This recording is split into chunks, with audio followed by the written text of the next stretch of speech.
Salut à tous ceux qui sont nouveaux, bienvenue, et à tous ceux qui reviennent, content de vous revoir. Dans la vidéo précédente, nous avons appris que chacun de nous devrait sincèrement chercher à avoir une communion avec Dieu. En ayant une connexion particulière avec lui, vous devenez son bien précieux, et tout comme une aigle prend soin de ses aiglons, il prendra soin de vous. Aujourd'hui, nous allons zoomer un peu et voir à quoi cela ressemble d'être véritablement dans une connexion céleste et divine avec Dieu. Cela dit, commençons. La Bible dit que lorsque le moment arriva pour Jésus-Christ de se rendre une dernière fois à Jérusalem pour célébrer la Pâque, il envoya Pierre et Jean en avance pour préparer à lui et aux autres disciples une place. Cependant, avant leur départ, il leur donna des instructions.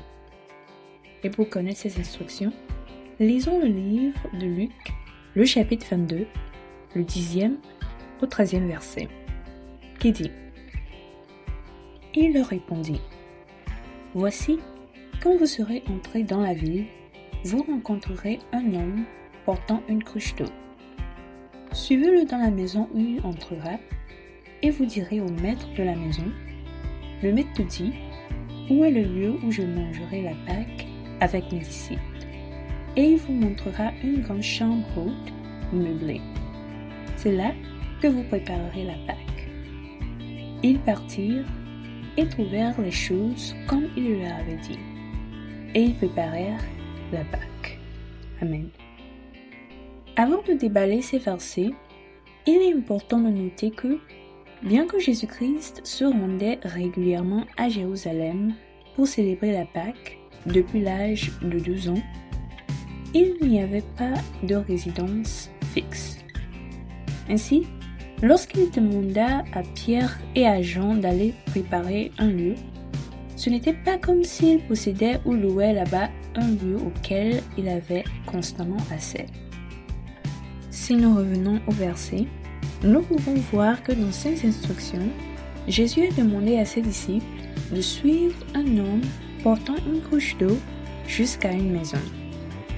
Une fois dans cette maison, il devait dire quelques mots précis au maître de la maison qui, après les avoir entendus, leur montrera une grande chambre haute, meublée, où ils prépareront la Pâque.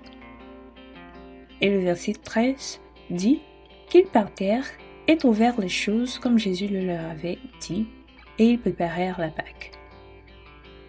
En considérant la précision et la finesse des instructions de Jésus-Christ à ses disciples, on pourrait penser que le maître de la maison et Jésus avaient tout planifié d'avance. Mais ce n'était pas du tout le cas. En réalité, cet homme et Jésus-Christ ne se sont jamais rencontrés physiquement. Et donc, vous vous demandez sans doute comment cet homme savait de qui parlaient Pierre et Jean et pourquoi il a décidé de leur céder sans problème une chambre dans sa maison. La réponse est qu'il existait une communion entre cet homme et Dieu. En effet, cet homme adorait Dieu sincèrement et le craignait. Grâce à cette communion avec Dieu, il avait la capacité d'entendre Dieu et de recevoir des révélations, des ordonnances et des instructions de sa part. Et l'une de ces révélations est qu'il serait celui qui accueillerait dans sa maison le Seigneur Jésus-Christ et ses disciples pour leur dernière Pâque ensemble à Jérusalem.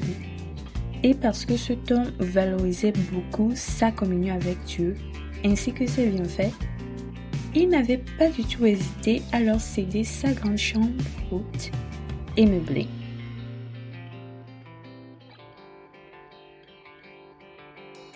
Bien-aimés en Christ, êtes-vous prêts à être en communion avec Dieu? Si oui, sachez qu'une fois entré dans cette connexion céleste, votre adoration portera un sens nouveau et votre joie sera complète. Face au torrent, vous n'aurez plus peur. vous résisterez au vent violent et vous verrez la lumière dans les ténèbres.